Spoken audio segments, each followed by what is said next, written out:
देखो, भारत के इतिहास में कई ऐसे महल और किले मौजूद है जिनकी दीवारों ने सिर्फ राजा महाराजाओं की शान नहीं देखी, बल्कि कुछ ऐसे रात भी देखी है जिनकी कहानियां आज सैकड़ों साल के बाद भी लोगों के मन में डर और एक सवाल पैदा कर देता है। लेकिन महाराष्ट्र के पुणे शहर के बीच मौजूद शनिवार वाड़ा एक ऐसी जगह है जहां इतिहास, ताकत, धोखा और एक दर्दनाक घटना की कहानी आज भी लोगों को हैरान कर देती है।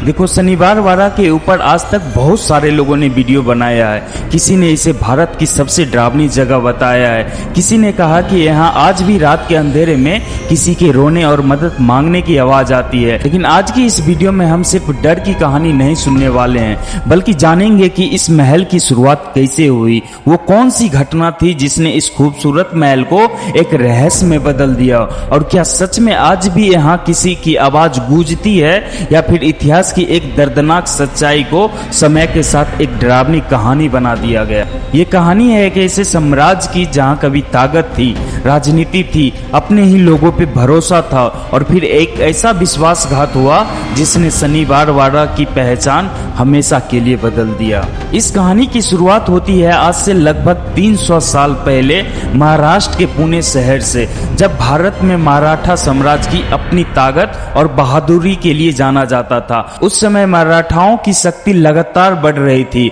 और इसी दौर में पेशवा बाजीराव प्रथम ने एक ऐसा महल बनाने का फैसला लिया जो आने वाले समय में मराठा साम्राज्य की पहचान बनने वाला था।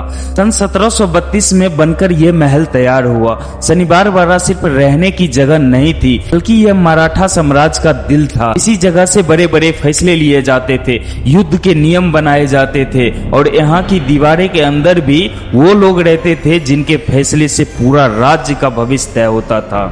कहा जाता है कि उस समय शनिवार वाड़ा की खूबसूरती देखने लायक थी। इसके बड़े बड़े दरवाजे थे, मजबूत दीवारें थी, शानदार कमरे, और राजसी महल देखकर कोई भी अंदाजा नहीं लगा सकता था कि एक दिन यही महल अपनी खूबसूरत से ज्यादा एक दर्दनाक घटना और रहस्य के लिए पूरी दुनिया में जाना जाएगा। समय बीतता गया और मराठा साम्राज्य में कई बदलाव आए, लेकिन शनिवार वाड़ा की असली रहस्य कहानी शुरू होती है एक युवा पेशवा नारायण राव से।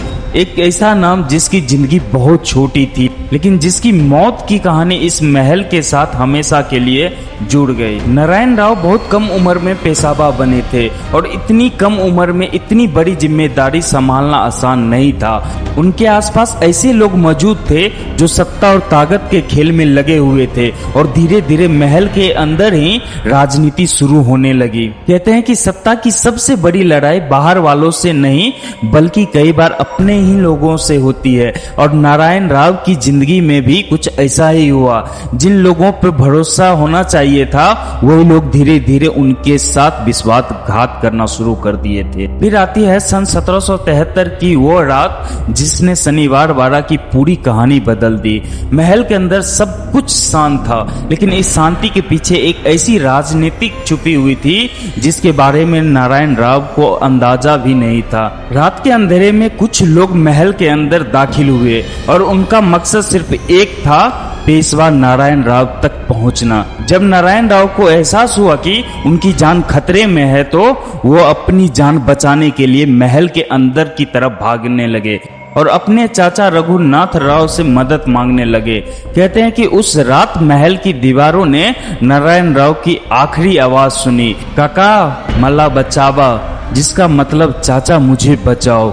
लेकिन अफसोस उस रात उसकी यह पुकार किसी ने नहीं सुनी, और शनिवार वाड़ा ने एक ऐसी घटना देखी जिसने उसे हमेशा के लिए रहस्यमय बना दिया। उस रात शनिवार वाड़ा की दीवारों के अंदर जो हुआ, उसने सिर्फ एक इंसान की जिंदगी खत्म नहीं की, बल्कि मराठा इतिहास की सबसे बड़ी दर्दनाक अध्यायों में से एक को जन्म दिया।